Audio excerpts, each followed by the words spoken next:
മീര അവിടെ നിന്നേ. ഇത്ര നേരം നീ എവിടെയായിരുന്നു? എനിക്കറിയാം മറുപടി ഉണ്ടാവില്ല. അല്ല, എനിക്കറിയാമല്ല എന്നിട്ട് ചോദിക്കുക. What's your problem? You sound like cultural police. അതേടി, ഞാൻ കൾച്ചറൽ പോലീസാ. ഹരിയുടെ പുതിയ മുഖം കൊള്ളാം. ഓപ്പർച്യൂണിസ്റ്റ്. അതിന് ആൾ രൂപം വെച്ചാൽ നിങ്ങളെ പോലെ തന്നെ ഇരിക്കും. അതെ, എന്റെ എന്ന് ഞാൻ ഉറച്ചു വിശ്വസിക്കുന്ന കാര്യങ്ങളിൽ അവസരവാദി തന്നെയാ. That is part of my personality. ഓ, പേഴ്സണാലിറ്റി. സ്വയം സ്നേഹിക്കുന്നത് പേഴ്സണാലിറ്റിയുടെ ഭാഗമാണെന്ന് ഞാൻ വിശ്വസിക്കുന്നില്ല. നിങ്ങളുടെ സ്നേഹം ഹിംസയാണ്. വേദനിപ്പിക്കലും വേദന മാത്രം സമ്മാനിക്കലും. യഥാർത്ഥ സ്നേഹം നൽകാൻ പൗരുഷമുള്ളവർക്കേ കഴിയും. അങ്ങനെയുള്ള ആരെങ്കിലും നീ കണ്ടുവച്ചിട്ടുണ്ടോ?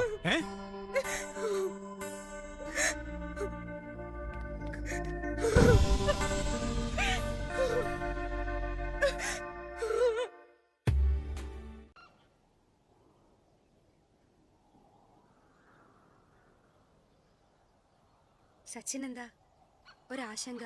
അതല്ല മീര, ഒരാളുടെ ഭാര്യയായ ഒരു പെൺകുട്ടിയെ കാണാതാവുമ്പോ സ്വാഭാവികമായി പോലീസിന്റെ ഇടപെടലും അന്വേഷണമൊക്കെ ഉണ്ടാവില്ലേ? കാണാതാവുകയോ? സച്ചിൻ എന്തായി പറയുന്നേ? ഇത് ഞാൻ സ്വയം തിരഞ്ഞെടുത്ത വഴിയാണ്. അത് എതിർക്കാൻ ആർക്കും ആവില്ല. സച്ചിൻ, ഇതെന്റെ തീരുമാനമാണ്.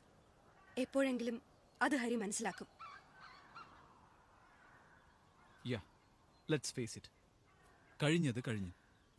ആ ചാപ്റ്റർ ഇനി നമ്മൾ തുറക്കുന്നില്ല. പ്രോമിസ്? പ്രോമിസ്.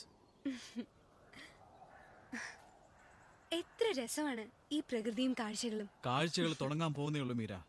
എത്ര മനോഹരമായ കാഴ്ചകളാ ഇനി നമ്മൾ കാണാൻ പോകുന്നേ. ഇവിടെ എനിക്ക് ഏറ്റവും പ്രിയങ്കരമായൊരു സ്ഥലമുണ്ട്. Orange cottage. Orange cottage, interesting name. ആ സ്ഥലം എനിക്കൊന്ന് കാണണം. പോവാലോ, കേറ്.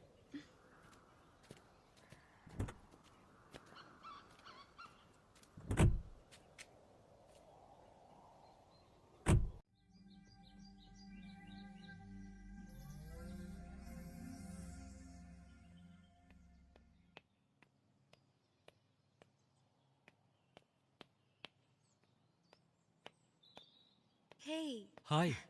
ഞാൻ ഉണർന്നപ്പോ സച്ചിൻ നല്ല ഉറക്കമായിരുന്നു. ഞാൻ അങ്ങനെയാ. ഇവിടെ വന്നു കഴിഞ്ഞാ എനിക്ക് നല്ല ഉറക്കാ. മനസ്സിന് ഇഷ്ടപ്പെടുന്ന സ്ഥലമായതുകൊണ്ടാ ശരിക്കും ഉറങ്ങാൻ പറ്റുന്നത്. മനസ്സിന് ഇഷ്ടം തോന്നാത്തത് കൊണ്ടാണോ മീര നേരത്തെ എണീറ്റത്? ഞാൻ ചിന്തിക്കു പോലും ചെയ്യാത്ത കാര്യത്തെക്കുറിച്ച് വെറുതെ എന്തിനാ ഇങ്ങനെയൊക്കെ പറയുന്നേ? പിണങ്ങാൻ പറഞ്ഞതല്ല മീര. എനിക്കിപ്പോ എസ്റ്റേറ്റ് ഓഫീസ് വരെ ഒന്ന് പോണം. ഞാനും കൂടെ വരട്ടെ?